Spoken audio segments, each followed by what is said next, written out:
My dear friend, have you ever felt a restlessness in your soul, a nagging sense that something in your life is out of alignment with God's plan? Perhaps it's a relationship that once brought joy but now leaves you drained, unsettled, or far from the peace God promises. The Bible tells us in Romans 8:28, and we know that all things work together for good to them that love God, to them who are called according to his purpose. But what happens when God's good requires letting go of someone you've held dear? Today we're diving into a truth that may sting but will set you free. God sometimes delivers you not by adding to your life but by subtracting from it. Not every person who started with you is meant to finish with you. Before we begin, I invite you to like this message, subscribe for more, and type amen in the comments if you believe God has a word for you today.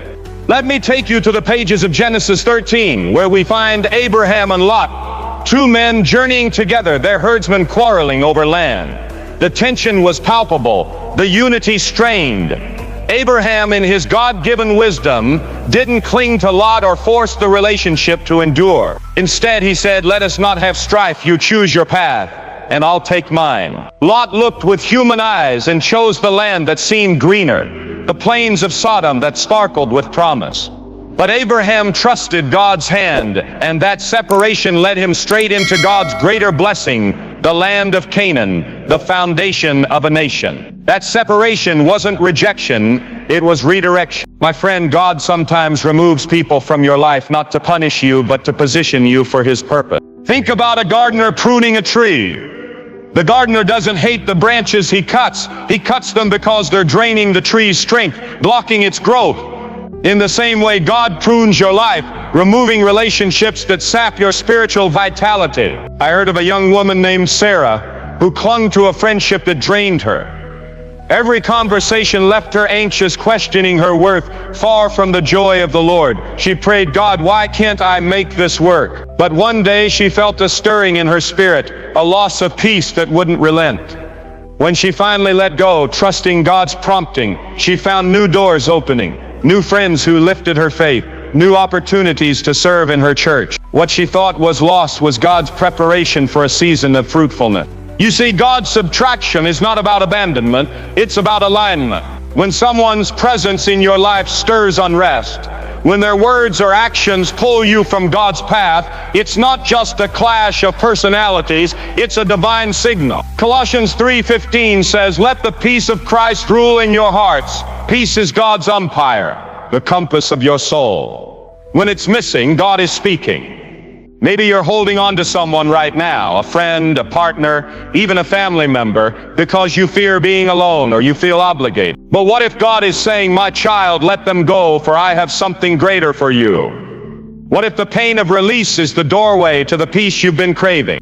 I ask you today, my friend, what relationship in your life is stealing your peace?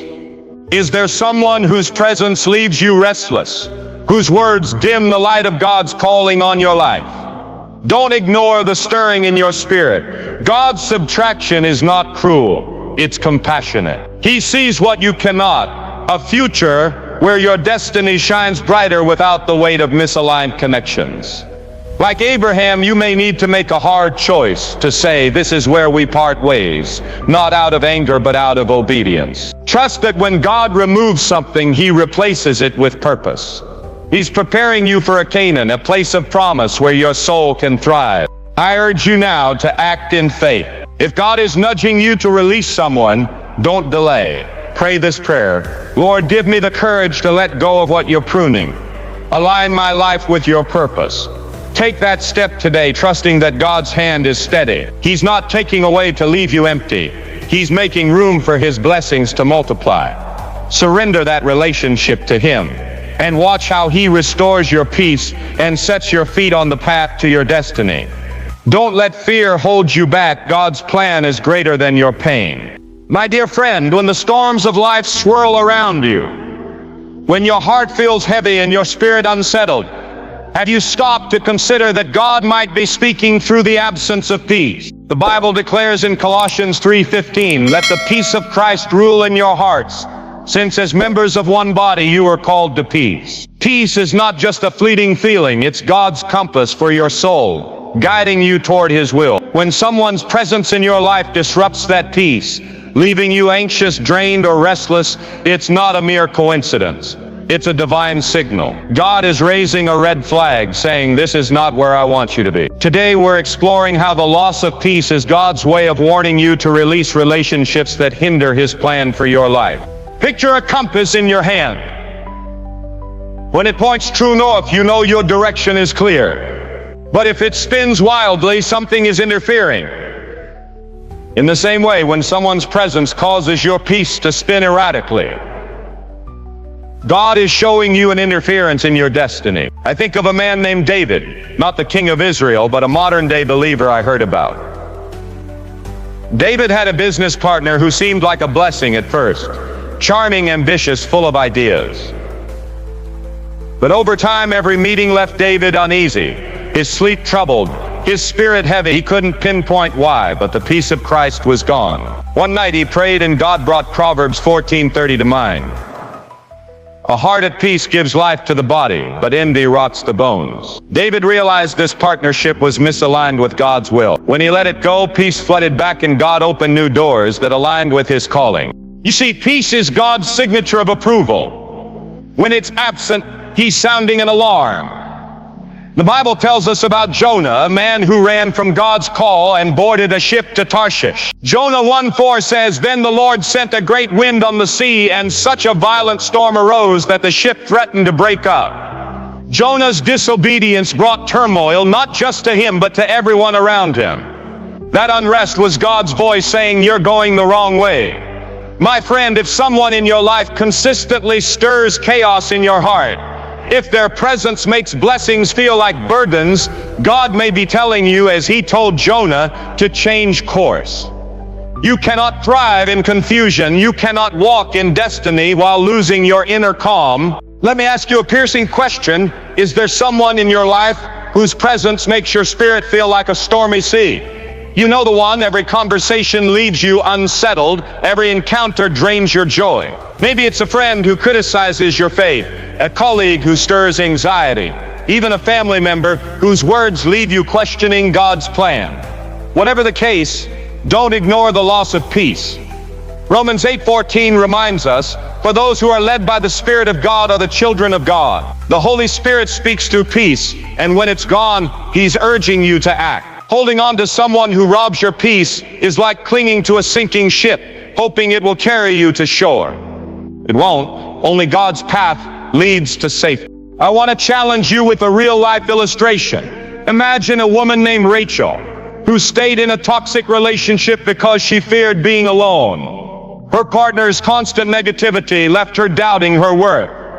Yet she held on, thinking, maybe this is all I deserve. But one Sunday, her pastor preached on Isaiah 26:3. You will keep in perfect peace those whose minds are steadfast, because they trust in you. Rachel realized her lack of peace was God's warning. With tears, she surrendered the relationship to God, and though it hurt, she found a peace that surpassed understanding. New doors opened. A community of believers who lifted her, a renewed sense of purpose. What she thought was loss was God's redirection. My friend, what will you choose today? Will you cling to a relationship that steals your peace, or will you trust God's compass to guide you? The enemy wants you to stay in turmoil, to believe that letting go means defeat. But God says letting go is victory. Philippians 4:7 promises, and the peace of God which transcends all understanding will guard your hearts and your minds in Christ Jesus. That peace is yours if you'll release what God is pruning. Don't let fear keep you chained to chaos. Trust that God's subtraction is preparation for His addition. I call you to action now. Pray this prayer with me. Lord, show me where my peace is being stolen. Give me the strength to release what you're asking me to let go. Take a moment today to examine your relationships. If someone's presence consistently disrupts your peace, ask God for wisdom to act. It may mean setting boundaries, having a hard conversation, or even walking away. Whatever He leads you to do, obey quickly. God's plan for you is a life of peace, purpose, and power. Don't settle for less. My dear friend, have you ever felt your heart tugging toward a dream, a calling, a purpose that God has placed within you? only to find someone in your life pulling you in the opposite direction. The Bible warns us in 2 Corinthians 6:14, "Do not be unequally yoked with unbelievers. For what do righteousness and wickedness have in common?" When God has set a path before you, a divine assignment to fulfill, He is jealous for your devotion to it. But some relationships, no matter how dear, can become anchors dragging you away from His plan. Today we're looking at how God separates you from those who pull you from your purpose, not to hurt you, but to protect the destiny He's written for your life. Let's turn to the story of Samson in Judges 16:19-20. Samson was anointed by God from birth, gifted with supernatural strength to deliver Israel. But Delilah, with her subtle influence, drew him away from his calling. The Bible says after putting him to sleep on her lap, she called for someone to shave off the 7 locks of his hair, and his strength left him. Then she called, "Samson, the Philistines are upon you." He awoke from his sleep and thought, "I'll go out as before and shake myself free." But he did not know that the Lord had left him. Samson's tragedy wasn't a sudden fall, it was a slow drift, lulled by a relationship that distracted him from God's purpose. My friend, the enemy doesn't always attack with obvious destruction. He uses subtle distractions to derail your destiny. I heard about a young man named Michael, a gifted musician with a heart to lead worship. He had a friend, well-meaning but skeptical, who constantly questioned his calling. "Why waste your talent on church music?" the friend would say. "You could make real money in the industry." Over time, Michael's passion for worship faded, replaced by doubts and worldly ambitions. But one night, reading Psalm 37:4, "Take delight in the Lord, and He will give you the desires of your heart," Michael felt God's voice stirring. He realized his friend's influence was pulling him from his purpose. When he distanced himself, his passion for worship returned, and God opened doors to lead others into His presence. That separation wasn't loss, it was liberation. You see, your purpose is like a flame, fragile yet powerful. Some people are oxygen, igniting your passion, encouraging your dreams, and stirring your faith. Others are like water, dousing your zeal, smothering your fire. The Bible warns in Proverbs 13:20, "Walk with the wise and become wise, for a companion of fools suffers harm." Those who pull you from prayer, from worship, from the integrity God has called you to, are not aligned with His plan. They may not be evil, but they're misaligned, and misalignment is dangerous. Like a yoke binding 2 oxen, if one pulls left while you pull toward God's right, you'll wander in circles, never reaching the destiny He's prepared. Let me ask you a question that cuts to the heart. Who in your life is dimming the flame of your God-given purpose? Maybe it's a friend who mocks your faith, a colleague who tempts you to compromise, or even a loved one who discourages your calling because it doesn't fit their vision. Whatever the case, God is calling you to guard your purpose. Think of your calling as a garden, as we said earlier. Every seed, your prayers, your dreams, your assignments, is vulnerable to what surrounds it. Some people are sunshine, nourishing what God has planted. Others are weeds, choking your progress. The enemy is strategic. If he can't destroy you, he'll distract you with relationships that seem harmless, but slowly pull you off course. My friend, distraction is more dangerous than destruction because it wastes your years silently. I think of a woman named Lisa, who dreamed of starting a ministry for single mothers. Her closest friend, though, always pulled her into gossip and drama, leaving no time for prayer or planning. Lisa felt stuck, her vision fading. But one day she read Jeremiah 29:11, "For I know the plans I have for you, declares the Lord. Plans to prosper you and not to harm you. Plans to give you hope in the future." Convicted, she set boundaries with her friend, and her ministry began to take root. What looked like a painful separation was God's protection over her purpose. What will you choose today?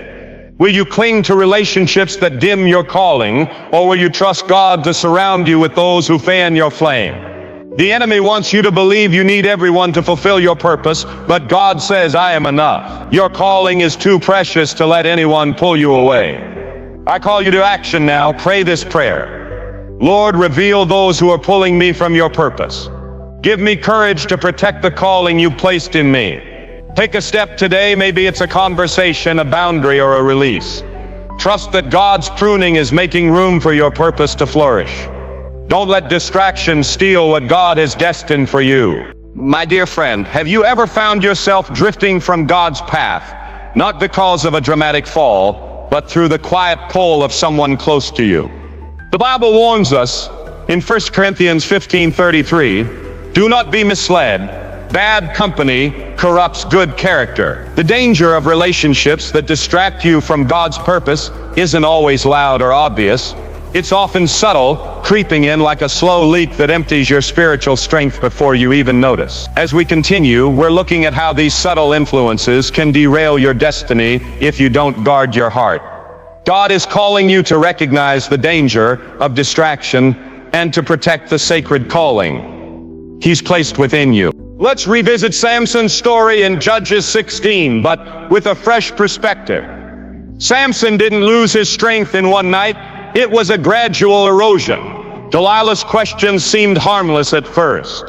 Tell me the secret of your strength, but each conversation chipped away at his resolve. Judges 16:16 says, with such nagging she prodded him day after day until he was sick to death of it. That's the enemy's tactic, not a sudden attack, but a persistent drip of distraction that lures you into compromise. Samson didn't see it coming until he was bound, blind, and broken. My friend, the relationships that pull you from God's purpose often don't announce their danger. They wear you down slowly until one day you wake up far from the path God set for you. I heard about a woman named Emily, a teacher with a heart to mentor young girls. She had a friend who seemed fun and supportive, always inviting her to parties and social events. But those gatherings often led to gossip, negativity, and choices that clashed with Emily's faith. Over time, Emily noticed her passion for mentoring waned. She was too busy, too distracted. One Sunday, her pastor quoted Galatians 5:7. You were running a good race. Who cut in on you to keep you from obeying the truth? That verse pierced her heart. Emily realized her friend's influence was pulling her from her calling.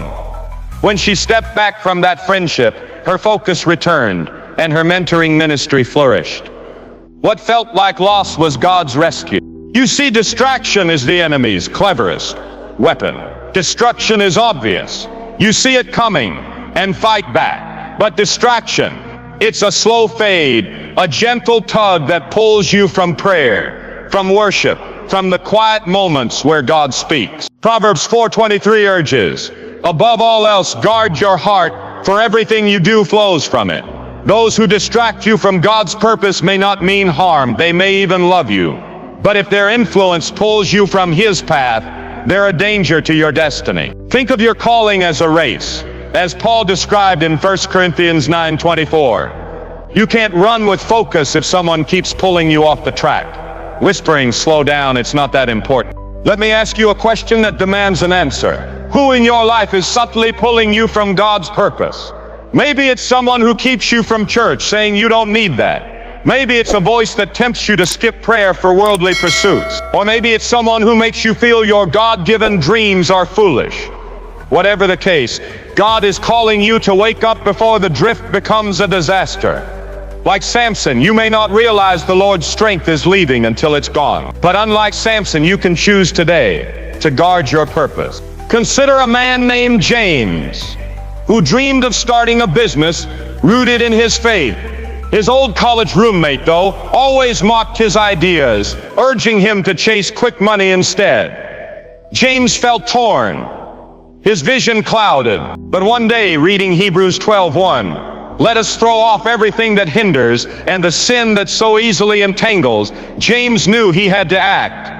He distanced himself from that friend and clarity returned. His business began to take shape, blessing others in ways he never imagined. That separation wasn't rejection. It was God's protection over His purpose.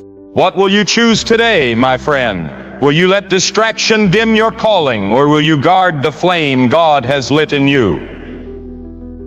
The enemy wants you to believe you can't let go, that you need this person to succeed. But God says, my grace is sufficient for you, 2 Corinthians. Your purpose doesn't depend on anyone but Him.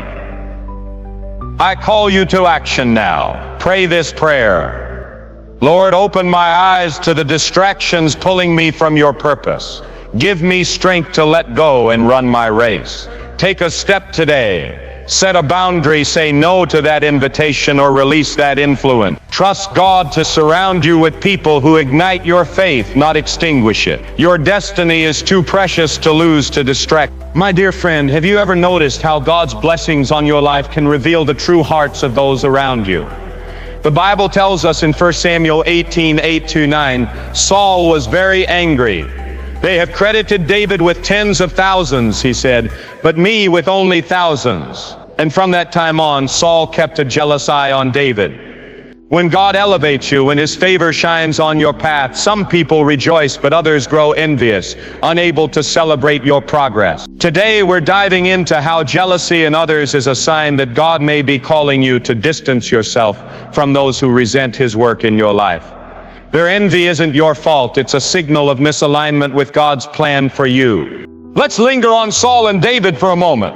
Saul wasn't just a king. He was a man chosen by God, yet his heart turned dark when David's victories outshone his own. The people's song, Saul has slain his thousands, and David his tens of thousands, wasn't David's doing, but it exposed Saul's insecurity. Instead of rejoicing in God's work through David, Saul's jealousy festered into rage, plotting to harm the very man God anointed. My friend, jealousy isn't about what you've done wrong. It's about the insecurity in someone else's heart when they can't handle the light God has placed on you. When someone can't clap for your blessings, when they dismiss your achievements or belittle your progress, God is showing you they may not belong in your next season. I heard about a woman named Maria, a nurse who felt called to start a community health program. As God blessed her efforts, her colleagues began to change. One, in particular, started making snide comments, downplaying Maria's success and even spreading rumors. At first, Maria tried to win her over, thinking maybe she's just having a hard time. But then she read Proverbs 14:30. A heart at peace gives life to the body, but envy rots the bones. Maria realized her colleagues' envy was poisoning their relationship. When she prayerfully distanced herself, focusing on those who supported her vision, her program grew, touching countless lives. That separation wasn't rejection. It was God protecting her calling. You see, jealousy is insidious, often hiding behind fake smiles or polite words.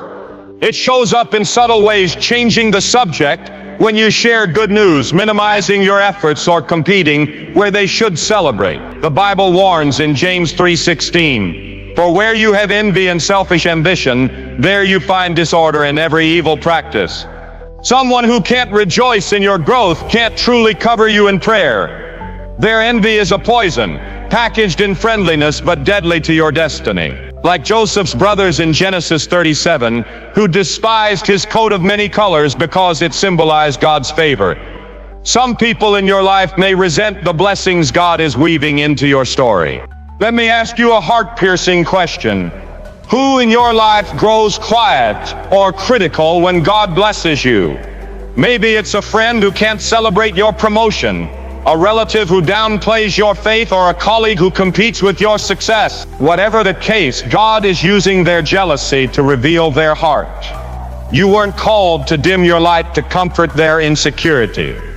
Jesus said in Matthew 5:14, "You are the light of the world.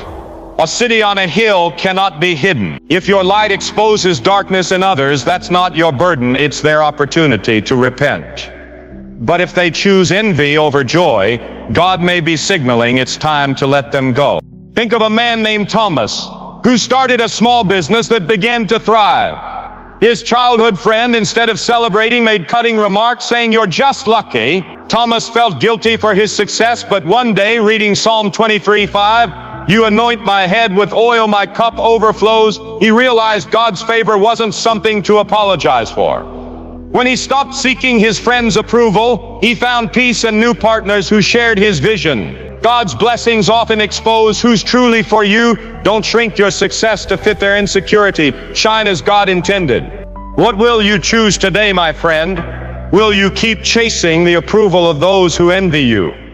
Or will you trust God to surround you with people who celebrate His work in you? The enemy wants you to believe you need everyone's applause, but God says, my favor is enough. I call you to action now.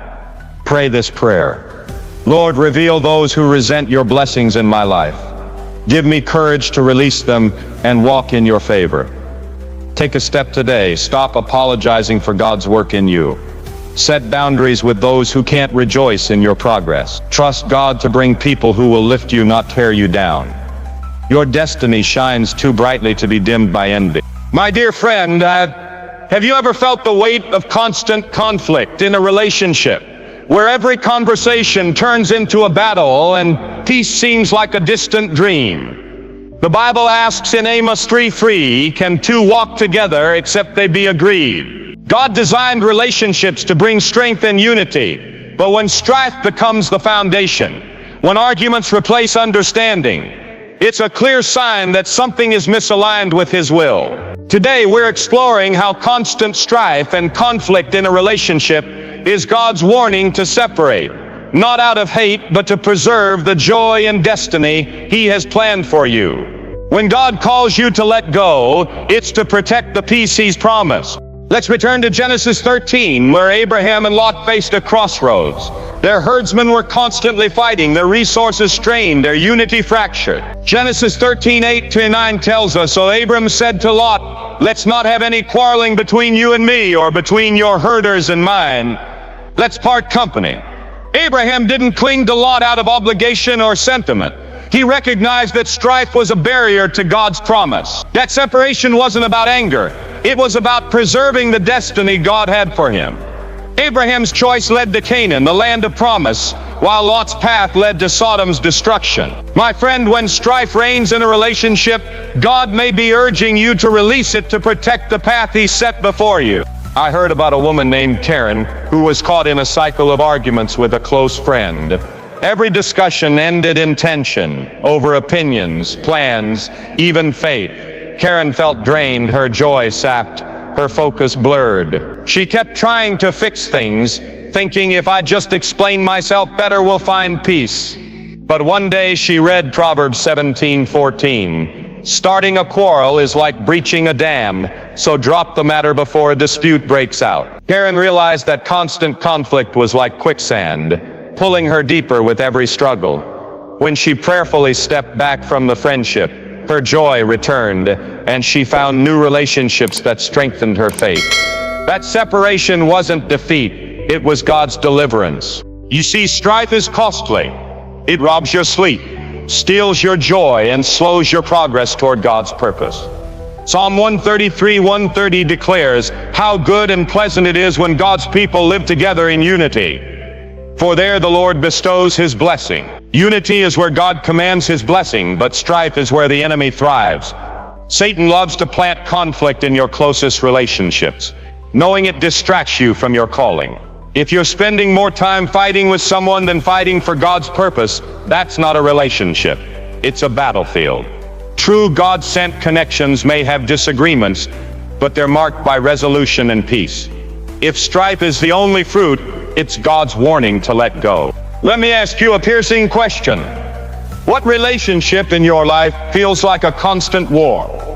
Maybe it's a friend who argues over every decision, a coworker who turns every interaction into a power struggle, or even a family member whose words spark endless tension. Whatever it is, God is speaking through that strife.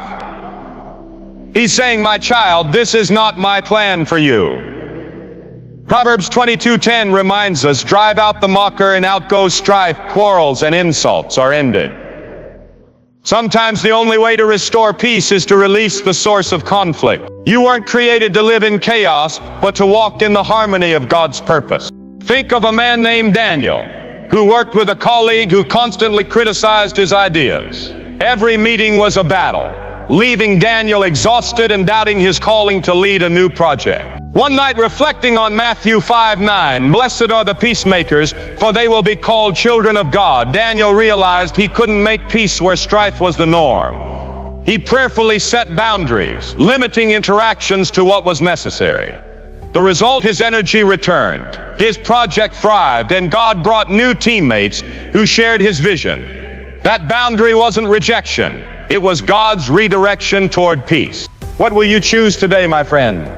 Will you stay trapped in the quicksand of strife, or will you trust God to lead you to unity and blessing? The enemy wants you to believe you have to endure conflict to prove your love or loyalty, but God says, my yoke is easy and my burden is light. Matthew 11:30. I call you to action now. Pray this prayer: Lord, show me where strife is stealing my joy. Give me the courage to release what you're calling me to let go. Take a step today, have that honest conversation, set a boundary, or walk away if God leads. Trust that He's guiding you to relationships that build you up, not tear you down. Your destiny is too precious to be lost in endless battle. My dear friend, have you ever felt the sting of words that cut deeper than a knife, leaving your spirit bruised and your confidence shaken? The Bible declares in Proverbs 18:21, the tongue has the power of life and death, and those who love it will eat its fruit. Words are not just sounds, they're weapons that can build bridges to your destiny or burn them down. When someone's words consistently wound instead of heal, when their speech tears down your dreams or dims your faith, God is waving a warning flag. Today we're exploring how hurtful words are a sign that God may be urging you to distance yourself from those who speak death into your life, so you can walk in the life-giving relationships He intends. Let's turn to Psalm 55:21, where David laments a friend's betrayal. His speech is smooth as butter, yet war is in his heart. His words were more soothing than oil, yet they were drawn swords. David knew the pain of words that seemed kind but carried venom. Not every sweet word comes from a sweet spirit. Some are honey on the tongue, but poison in the soul. When someone's words leave you feeling small, unworthy, or far from God's purpose, it's not just a bad day, it's a divine signal. God is saying this voice is not for your journey. Contrast this with Jesus' words to Peter in Matthew 16:18. You are Peter, and on this rock I will build my church. Even in Peter's flaws, Jesus spoke to his potential, not his failures. That's the mark of a God-sent voice. It calls out your greatness, not your shortcoming. I heard about a young man named Stephen who had a mentor he admired deeply. But over time, the mentor's words turned critical, belittling Stephen's ideas and questioning his faith. You're not ready to lead, the mentor would say. Stick to following. Stephen felt crushed, doubting his calling to start a youth ministry. One evening, reading John 6:63, the words I have spoken to you, they are full of the Spirit and life. Stephen realized God's words build up, not tear down. He prayerfully stepped away from that mentor, and God brought new voices, encouraging, faith-filled leaders who saw his potential. Stephen's ministry took off, touching countless lives. That separation wasn't loss, it was God's protection over his spirit. You see, words are prophetic. They either water the seeds of your destiny or scorch them. Someone assigned by God will speak life even when they correct you, pointing you toward His purpose. But someone God is trying to remove will use their tongue to diminish your identity, assassinate your confidence, or suffocate your joy. Proverbs 15:4 says, the soothing tongue is a tree of life, but a perverse tongue crushes the spirit. If every conversation with someone leaves you emotionally bleeding, God is telling you to guard your heart. You weren't created to endure verbal wounds. You were created to thrive under words that align with God's truth. Let me ask you a question that cuts to the core. Whose words are wounding your soul right now? Maybe it's a friend who criticizes your every step, a family member who mocks your faith, or a colleague whose sarcasm leaves you doubting yourself. Whatever the case, God is speaking through those wounds. He's saying, my child, you deserve relationships that speak life. Think of Job's wife in Job 2:9, who told him, curse God and die. Her words offered despair when Job needed hope. Contrast that with the friends who in Proverbs 27:17 sharpen one another as iron sharpens iron.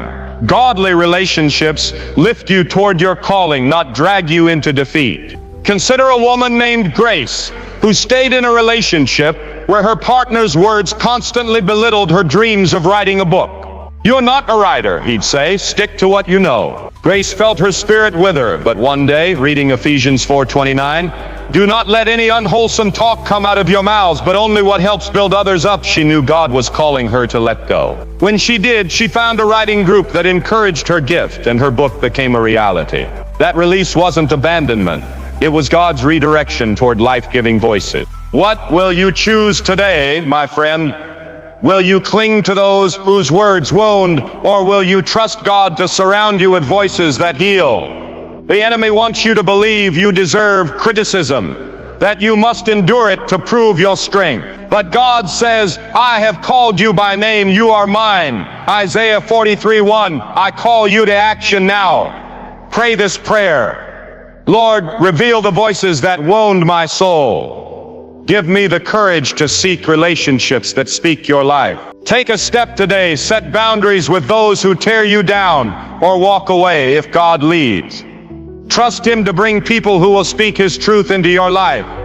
Your destiny is too precious to be crushed by destructive words. My dear friend, have you ever felt the pressure to bend your convictions, to lower your standards just to keep someone close? The Bible warns us in 1 Corinthians 15:33, "Do not be misled. Bad company corrupts good character." Compromise often disguises itself as harmless. A small step, a slight concession, but what starts as a crack in your spiritual foundation can lead to a collapse. Today, we're diving into how God signals you to release those who encourage you to compromise your faith, your values, or your calling. When someone urges you to silence your convictions, they're not a gift, they're a snare.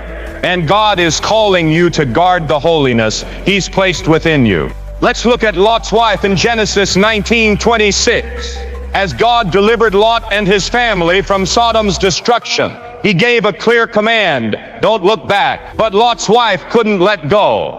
Her heart lingered in Sodom, and when she turned back, she became a pillar of salt. That single act of compromise, looking back when God said move forward, cost her everything.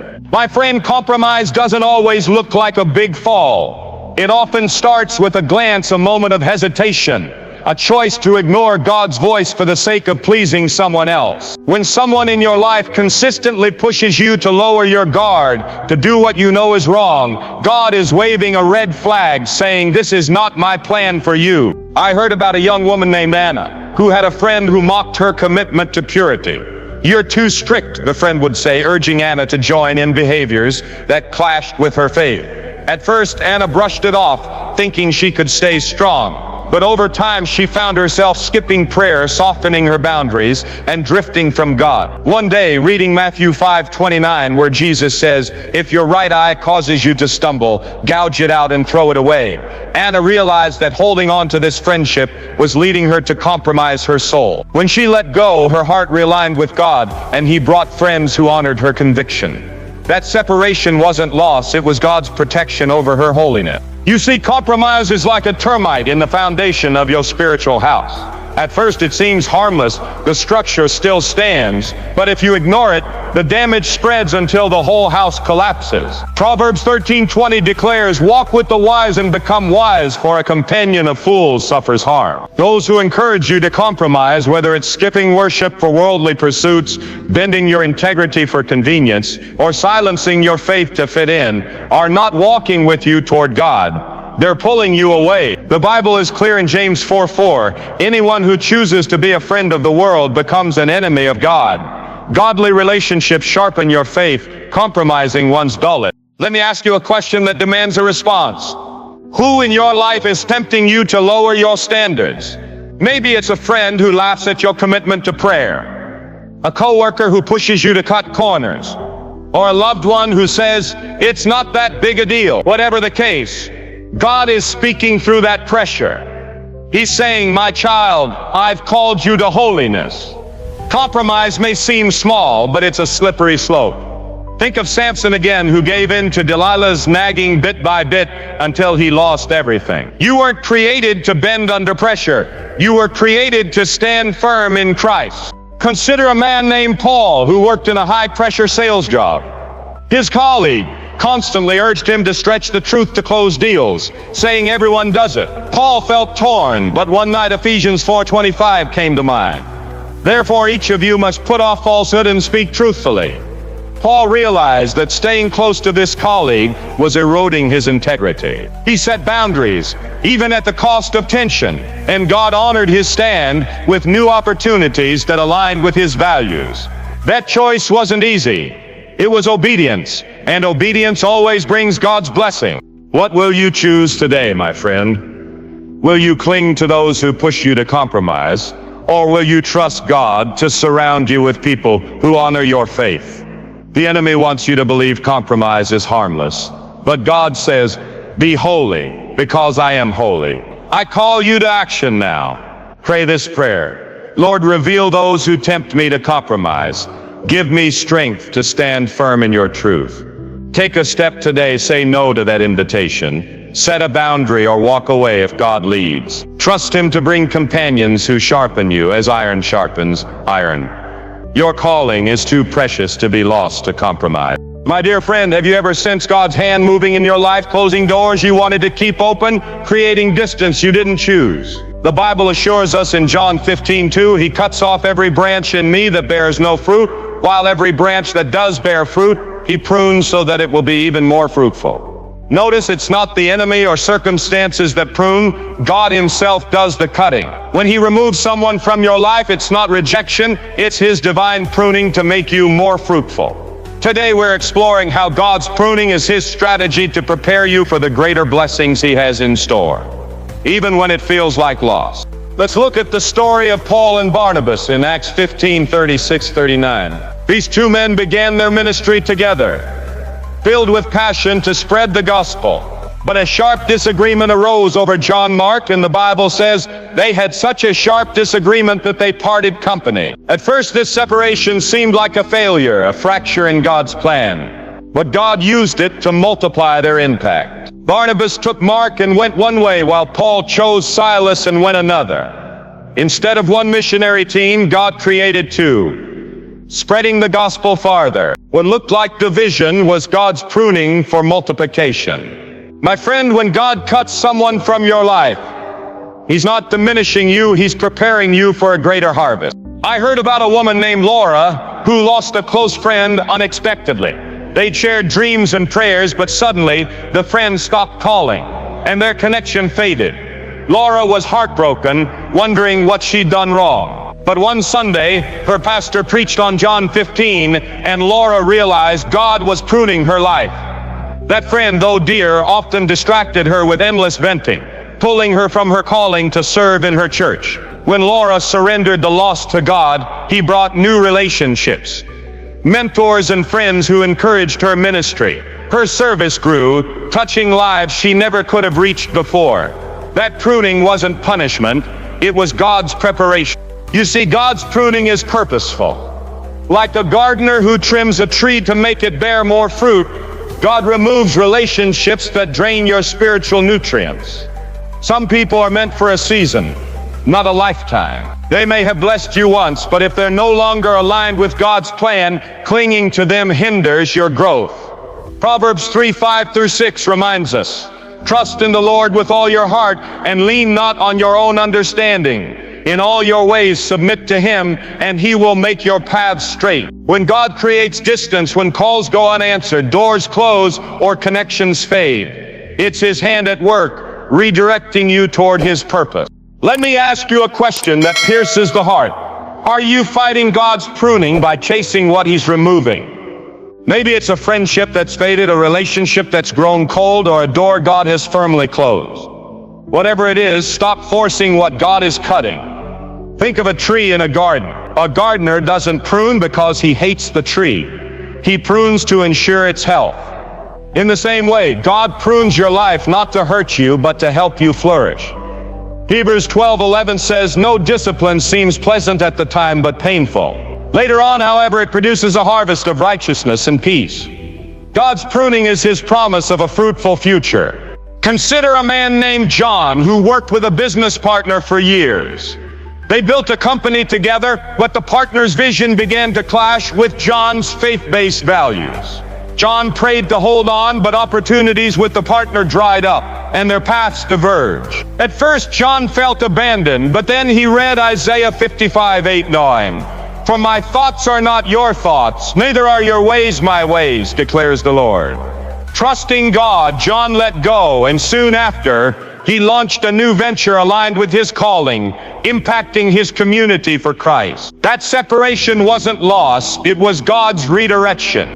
What will you choose today, my friend? Will you cling to branches God is pruning, or will you trust His hand to make you more fruitful? The enemy wants you to fear the cutting, to believe you're losing something vital. But God says, I am the vine, you are the branches. Remain in me, and you will bear much fruit. John 15:5, I call you to action now. Pray this prayer: Lord, help me trust your pruning. Give me faith to release what you're removing. Take a step today. Stop chasing that closed door. Let go of that faded connection and trust God's plan. He's cutting away to make room for a harvest beyond your imagination. Your destiny is in His hand. My dear friend, have you ever felt the ache of a door closing in your life? A relationship fading despite your efforts to hold it together? The Bible assures us in Isaiah 55:8-9, for my thoughts are not your thoughts, neither are your ways my ways, declares the Lord. As the heavens are higher than the earth, so are my ways higher than your ways. When God creates distance, when He shuts doors you wanted open, it's not a sign of His absence, but of His guidance. Today we're diving into how trusting God's redirection, even when it hurts, aligns you with His perfect plan. When He removes someone from your life, He's not rejecting you, He's repositioning you for His purpose. Let's turn to the story of Jonah in Jonah 1:14-15. Jonah ran from God's call, boarding a ship to Tarshish, thinking he could escape. But God sent a storm so fierce that the sailors, desperate, threw Jonah overboard. That separation wasn't Jonah's choice. God orchestrated it to realign him with His will. The storm, the sailors' actions, the distance from the ship, all were God's redirection, leading Jonah to Nineveh, where he fulfilled His purpose. My friend, when God creates separation, you can't control when texts go unanswered, invitations stop, or connections fade. It's not random. It's His hand guiding you to where He wants you to be. I heard about a man named Robert, who had a mentor he leaned on for years. But suddenly the mentor grew distant, their meetings canceled, their bond weakened. Robert was confused, even hurt, thinking he'd failed. But one night, reading Psalm 32:8, I will instruct you and teach you in the way you should go. I will counsel you with my loving eye on you. Robert felt God's peace. He realized the mentor's season in his life had ended. When he stopped chasing the connection, God brought new guides, wise, faith-filled leaders who propelled his ministry forward. That distance wasn't rejection, it was God's redirection. You see, God's ways are higher than ours. He sees what we cannot, a future where certain relationships, though meaningful once, no longer serve His plan. Like a shepherd guiding a sheep, God sometimes leads you away from familiar paths to greener pastures. Psalm 23:3 says, He leads me in paths of righteousness for His name's sake. When God closes a door, it's because He's opening a better one. Clinging to what He's removing is like trying to force open a gate that leads to a dead end. Trust His hand even when it feels heavy, because His redirection always leads to destiny. Let me ask you a question that cuts deep. Are you trying to force open a door God has closed? Maybe it's a friendship that's faded, a partnership that's dissolved, or a connection you're desperate to revive. Whatever it is, God is whispering, trust me. Think of a river being redirected by a dam. The water doesn't stop flowing, it's guided to a new course, often to irrigate fields that need it most. In the same way, God redirects your relationships to nourish the fields of your destiny. Romans 8:28 promises, all things work together for good to them that love God. Even closed doors are part of His plan. Consider a woman named Sarah, who lost touch with a group of friends she'd known since college. She tried to reconnect, but doors kept closing, schedules clashed, responses grew cold. Heartbroken, she prayed, and Ecclesiastes 3:1 came to mind. There's a time for everything, and a season for every activity under the heavens. Sarah surrendered the loss, and God brought new friends, believers who shared her passion for mission. Her new connections led to a trip that changed lives, including her own. That redirection was a loss. It was God's plan unfolding. What will you choose today, my friend? Will you fight God's redirection, chasing what He's closing, or will you trust His higher ways? The enemy wants you to fear the closing doors, to believe you're being abandoned. But God says, I will never leave you nor forsake you. Hebrews, I call you to action now. Pray this prayer. Lord, help me trust your redirection. Give me faith to let go of what you're closing. Take a step today. Stop knocking on that shut door.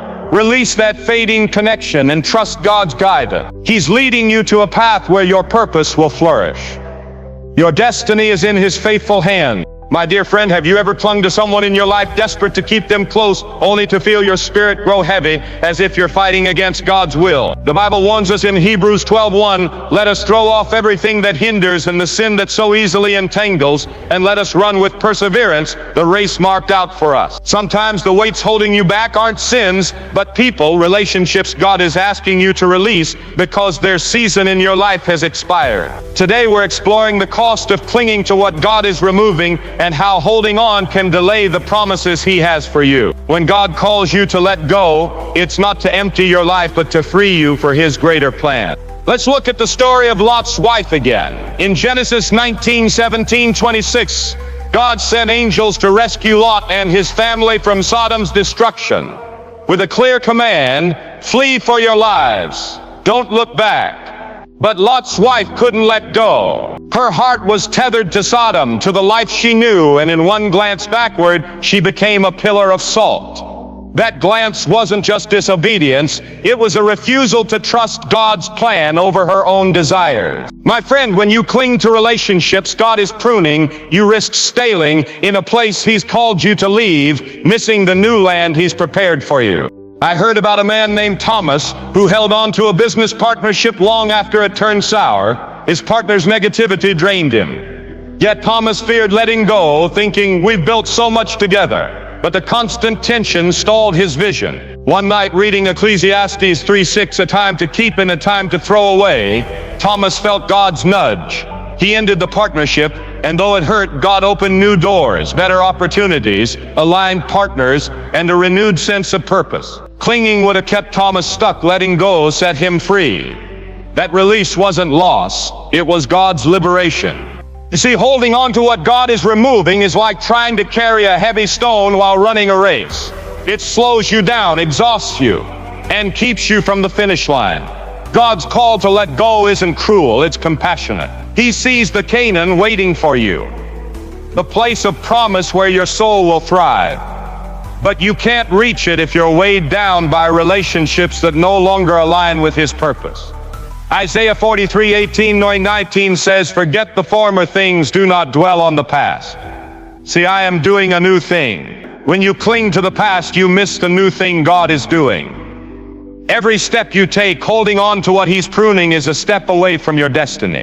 Let me ask you a question that pierces the soul. What are you holding on to that God is asking you to release? Maybe it's a friendship that's grown toxic, a partnership that's misaligned, or a connection you've outgrown. Whatever it is, God is whispering, let it go, for I have something better. Think of a ship trying to sail with an anchor dropped. No matter how strong the winds are, it won't move forward until the anchor is lifted. In the same way, some relationships are anchors, keeping you from sailing into God's promises. The cost of clinging is high. It delays your purpose, dims your joy, and distracts you from His plan. Consider a woman named Rachel, who stayed in a relationship that drained her faith. Her partner mocked her devotion, saying, you're too religious. Rachel clung on, hoping to change him, but her spirit grew weary. One day, Psalm 37:7 came alive. Be still before the Lord, and wait patiently for Him. Rachel realized clinging was her will, not God's. When she let go, peace flooded her heart, and God brought new relationships that strengthened her walk with Him. That release wasn't defeat, it was God's victory in her life. What will you choose today, my friend? Will you keep carrying the weight of what God is pruning, or will you trust Him to lighten your load? The enemy wants you to believe letting go means failure, but God says, I plan to prosper you, not to harm you. I call you to action now. Pray this prayer: Lord, show me what I'm clinging to against your will.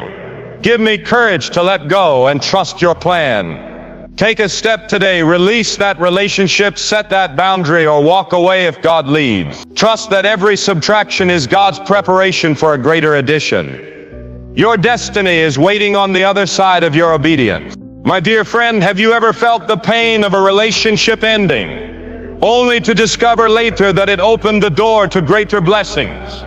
The Bible shows us in Acts 15:36-39 that God can turn separation into multiplication. When Paul and Barnabas parted ways over a sharp disagreement, it seemed like a loss, but God used it to expand His kingdom. Barnabas took John Mark and Paul chose Silas, doubling the missionary effort. What looked like division was God's strategy to multiply their impact. Today we're exploring how God's pruning, though painful, is His way of multiplying your influence, preparing you for a harvest far beyond what you can see. When He removes someone, He's making room for His greater purpose. Let's linger on Paul and Barnabas for a moment. Acts 15:39 says, they had such a sharp disagreement that they parted company. Barnabas took Mark and sailed for Cyprus, but Paul chose Silas and left. At first glance, this split seems like a failure of unity, a fracture in God's plan. But look closer. Because of their separation, the gospel reached more places. Mark grew under Barnabas's mentorship, later writing the Gospel of Mark, and Paul's journeys with Silas spread the message further. God didn't cause their disagreement, but He used it. My friend, when God allows or orchestrates a separation in your life, it's not to diminish you, it's to multiply your fruitfulness for His glory. I heard about a woman named Claire who lost a close colleague at her nonprofit organization. They'd worked together for years, but a falling out led to the colleague's departure. Claire was devastated, fearing the work would suffer. But one day, reading Romans 8:28, and we know that in all things God works for the good of those who love Him, Claire surrendered her grief to God. Soon after, new team members joined, bringing fresh ideas and energy. The organization grew, reaching more people than ever. That separation wasn't a setback. It was God's setup for multiplication. Claire's loss became the soil for a greater harvest. You see, God's pruning is never about loss for loss's sake. It's about preparing you for increase. Like a tree that bears more fruit after unfruitful branches are cut, your life flourishes when God removes what no longer serves His purpose. John 15:2 reminds us, every branch that does bear fruit, He prunes so that it will be even more fruitful. Some relationships, though dear, may be draining your energy, clouding your vision, or limiting your impact. When God cuts them away, He's not punishing you. He's positioning you for a season of abundance. Trust that every subtraction is part of His divine arithmetic, where loss becomes multiplication. Let me ask you a question that pierces deep. Are you mourning a separation that God intends for multiplication? Maybe it's a friendship that ended, a partnership that dissolved, or a connection that faded without explanation. Whatever it is, God is whispering, trust my plan. Think of a farmer sowing seeds. To produce a greater crop, he things the plants, giving the strongest ones room to grow. In the same way, God things your relationships to give your purpose space to thrive. Psalm 92:12-13 promises, the righteous will flourish like a palm tree. Planted in the house of the Lord, they will flourish. Your flourishing comes when you trust God's pruning. Consider a man named David, who ran a small Bible study group with a friend. Tensions arose and the friend left, leaving David feeling like a failure. But one night, reading 2 Corinthians 9:10, he who supplies seed to the sower and bread for food will also supply and increase your store of seed.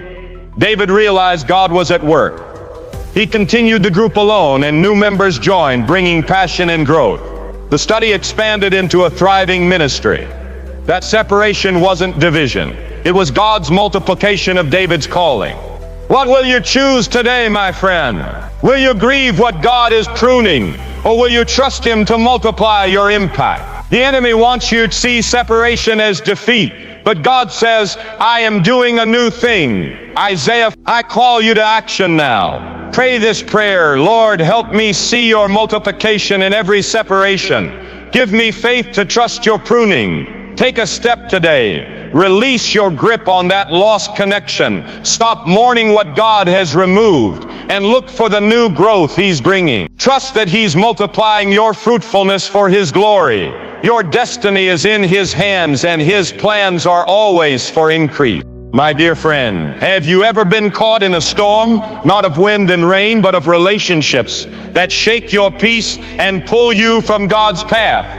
The Bible tells us in Jonah 1:4-5, then the Lord sent a great wind on the sea, and such a violent storm arose that the ship threatened to break up. Jonah thought he could flee God's call by clinging to that ship, but God sent a storm to detach him from what was holding him back. Sometimes God allows or even sends storms of separation to free you from relationships that hinder your obedience. Today we're exploring how these divine storms are not meant to destroy you, but to deliver you into the purpose God has for your life.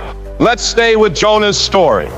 He boarded that ship to Tarshish, running from God's command to go to Nineveh. But God loved Jonah too much to let him stay off course.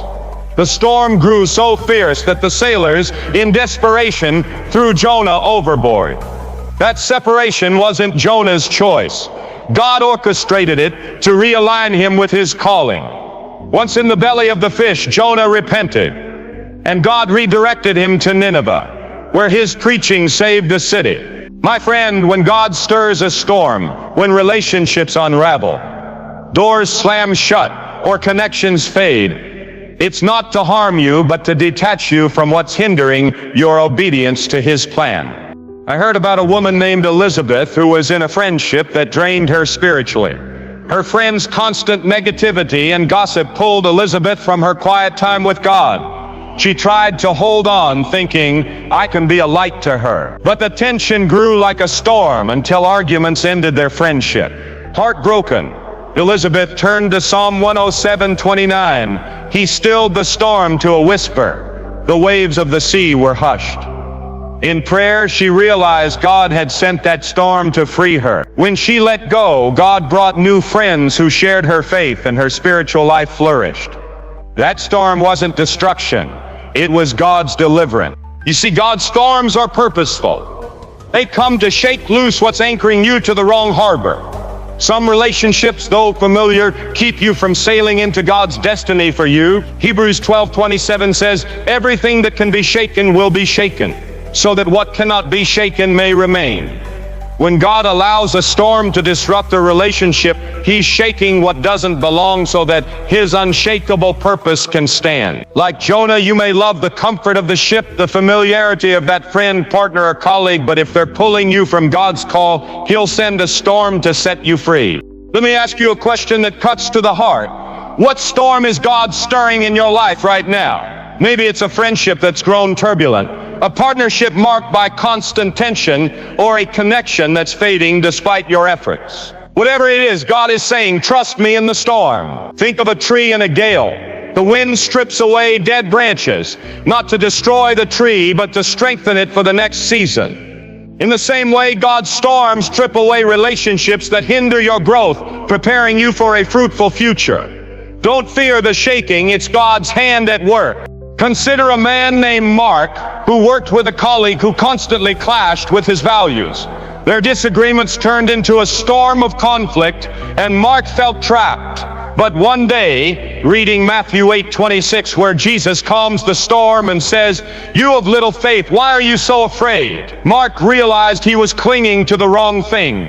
He let go of the partnership, and the storm stilled.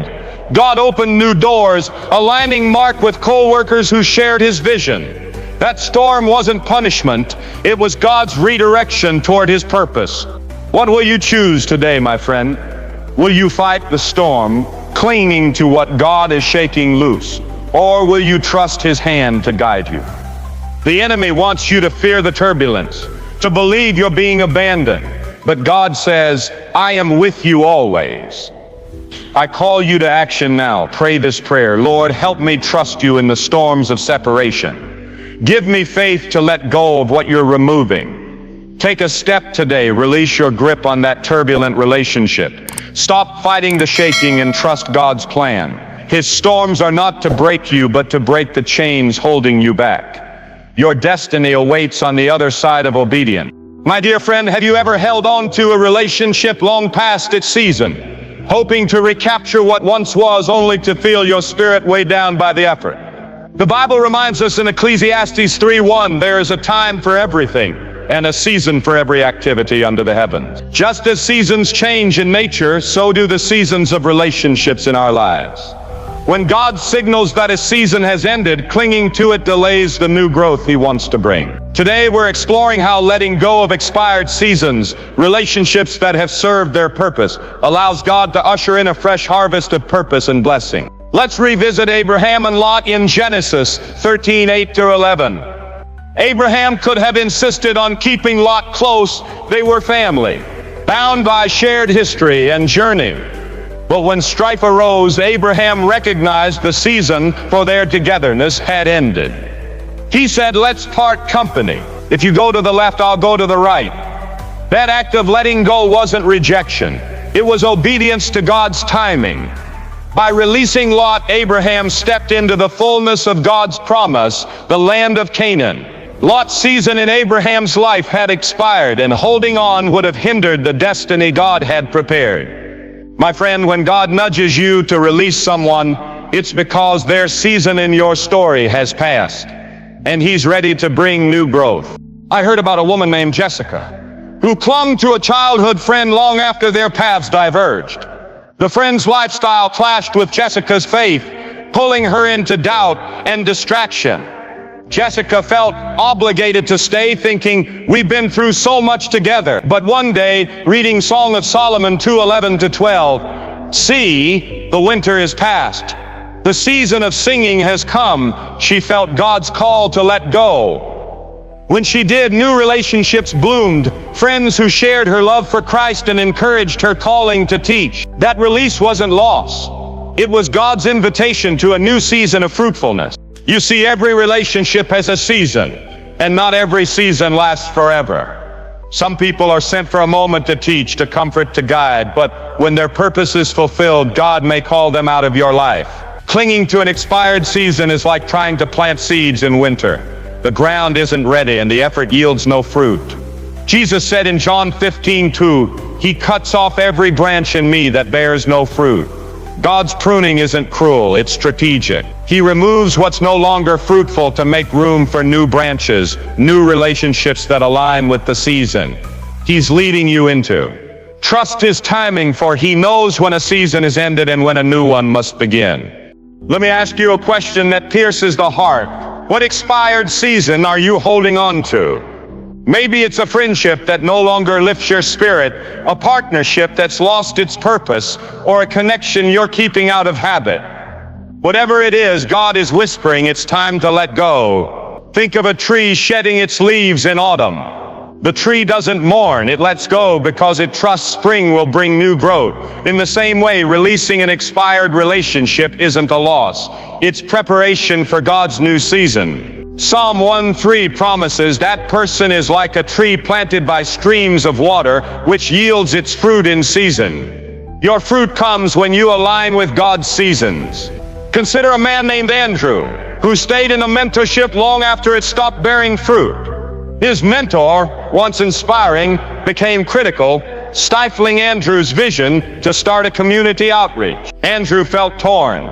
But one night, Philippians 3:13 came alive, forgetting what is behind and straining toward what is ahead. When Andrew let go, God brought new mentors who ignited his passion, and his outreach thrived. That release wasn't abandonment, it was God's call to a new season. What will you choose today, my friend?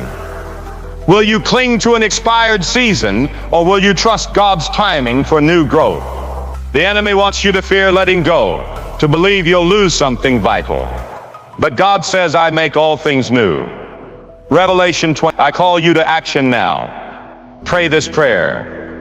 Lord, show me the expired seasons in my life. Give me the courage to release them for your new work. Take a step today. Let go of that outdated connection.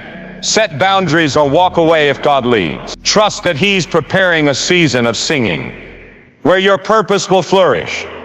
Your destiny blooms when you align with His timing. My dear friend, as we come to the close of this message, have you felt God's gentle hand urging you to trust His plan, even when it means letting go of what feels familiar? The Bible assures us in Romans 8:28, "And we know that in all things God works for the good of those who love Him, who have been called according to His purpose." Every separation, every closed door, every pruning in your life is not a punishment, but a preparation. God is weaving a tapestry of purpose. And when He removes someone, it's because He's making room for the harvest He's promised. Today, we're anchoring our hearts in the promise of God's plan, trusting that His pruning leads to a destiny of peace and fruitfulness. Let's reflect on Joseph's story in Genesis 37:4-8. His brothers, consumed by jealousy, sold him into slavery, thinking they could thwart God's plan. That separation was painful. Joseph lost his family, his home, his freedom, yet God used every moment of that loss to position him for greatness. From slavery to prison, to the palace, Joseph became Egypt's governor, saving nations from famine. What looked like rejection was God's redirection. My friend, the relationships God prunes from your life are not the end of your story. They're the beginning of His divine plan unfolding. Every cut He makes is to shape you into the vessel He's called you to be. I heard about a man named Samuel who lost a lifelong friend after a falling out. The pain was deep. But Samuel clung to Jeremiah 29:11, "For I know the plans I have for you, declares the Lord, plans to prosper you and not to harm you." Trusting God, he let go, and soon after, God brought new relationships, people who shared His passion for ministry. Samuel's outreach grew, touching lives he never could have reached, while tethered to that old friendship. That pruning wasn't abandonment. It was God's promise unfolding, preparing Samuel for a greater purpose. You see, God's plan is always for your good. The empty spaces left by those He removes are not voids, but fertile soil for new growth. Like a gardener who prunes to ensure a bountiful harvest, God cuts away what hinders so you can bear fruit that glorifies Him.